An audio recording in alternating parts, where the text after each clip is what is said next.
మగవాడు పంచుకోవడం కోసం సంపాదిస్తాడు. స్త్రీ తన కోసం సంపాదిస్తుంది. ఈ స్టేట్మెంట్ వినగానే ఇదేదో పురుష పక్షపాతం స్టేట్మెంటు, స్త్రీ వ్యతిరేక స్టేట్మెంట్ అనిపిస్తుంది కొందరికి. తొందరపడి జడ్జ్ చేయకండి. వీడియో చివరి వరకు చూడండి. మీరు జనరల్గా యాక్సెప్ట్ చేసే రూల్ ఏంటో తెలుసా?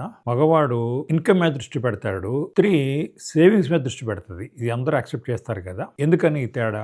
జనరల్గా ఆడవాళ్ళకి సేఫ్టీ ఎక్కువ అవసరమా, మగవాళ్ళకి సేఫ్టీ ఎక్కువ అవసరమా? ఆడవాళ్ళకి. ఎందుకంటే సింపుల్ రూల్, మగవాడు షర్ట్ లేకుండా దేశమంతా తిరిగి రాగలడు, కానీ స్త్రీకి సేఫ్టీ, సెక్యూరిటీ ముఖ్యం.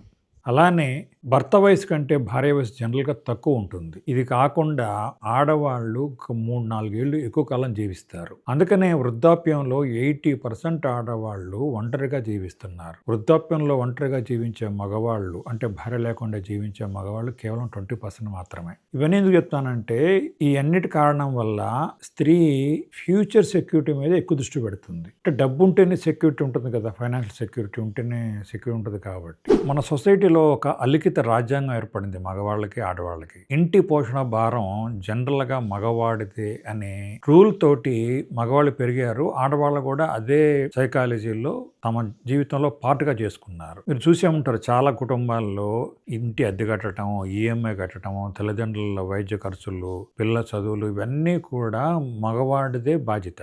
స్త్రీ కష్టపడితే అది ఎడిషనల్ ఇన్కమ్లా చూస్తున్నాం మనం. అందుకనే మగవాడు ఎప్పుడూ కూడా తన కోసం కాకుండా తన కుటుంబం కోసం ఎక్కువగా కష్టపడతాడు, సంపాదిస్తాడు. మీరు గమనించే ఉంటారు, చాలా మంది మగవాళ్ళు తమ కోసం ఖర్చు పెట్టడానికి కూడా వెనకాడుతుంటారు. కానీ స్త్రీ ఇల్లు నిర్వహించడం తనదే బాధ్యత అని తెలుసు. ఒకవేళ తను బయటికి పోయి కష్టపడితే అది తన ఇన్కమ్, నా డబ్బు అని ఎక్కువ ఫీల్ అవుతున్నారు చాలా మంది ఆడవాళ్ళు. ఇది నిజమా కాదా? మీ అభిప్రాయం ఏంటో కామెంట్ రూపంలో రాయండి. మరో విషయం, అందం అంటే ఆడవాళ్ళు గుర్తొస్తారా, మగవాళ్ళు గుర్తొస్తారా?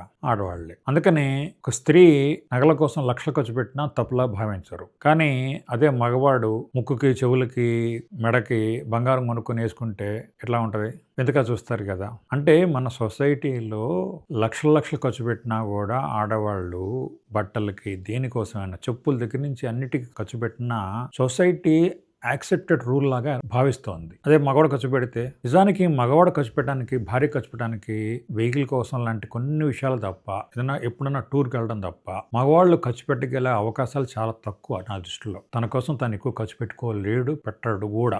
దీన్నే రోల్ డ్రివెన్ ఫైనాన్స్ బిహేవియర్ అంటారు. మన ఖర్చులన్నీ కూడా మన పాత్రలు, మన బాధ్యతలు, భయాలు, అనుభవాల మీద ఆధారపడ్డ behaviour pattern, finance behaviour pattern ఇది. ఇది యాక్సెప్టెడ్ రూల్ లాగా ఉంది మన సొసైటీలో. ఇది జెండర్ డిఫరెన్స్ కాదు. అయితే మంచి కుటుంబంలో ఎవరు దేనికోసం సంపాదిస్తున్నారు అనేది కాదు. ఇద్దరు ఎలా ఉన్నా, ఎవరు సంపాదించినా మన డబ్బు మన కుటుంబం అని భావిస్తుంది మంచి కుటుంబం ఎప్పుడైనా కూడా.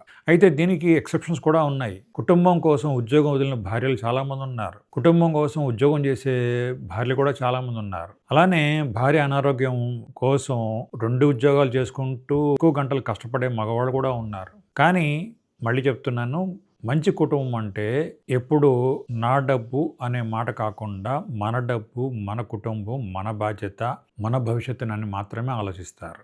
ఇప్పుడు మీ అభిప్రాయం ఏంటి? మగవాడు పంచుకోవడం కోసం సంపాదిస్తున్నాడు, స్త్రీ తన కోసం సంపాదిస్తుంది అనే మాట మీలో ఎంతమంది ఏకీభవిస్తారు? మీ అభిప్రాయం ఏంటి? కామెంట్ రూపంలో తెలియజేయండి.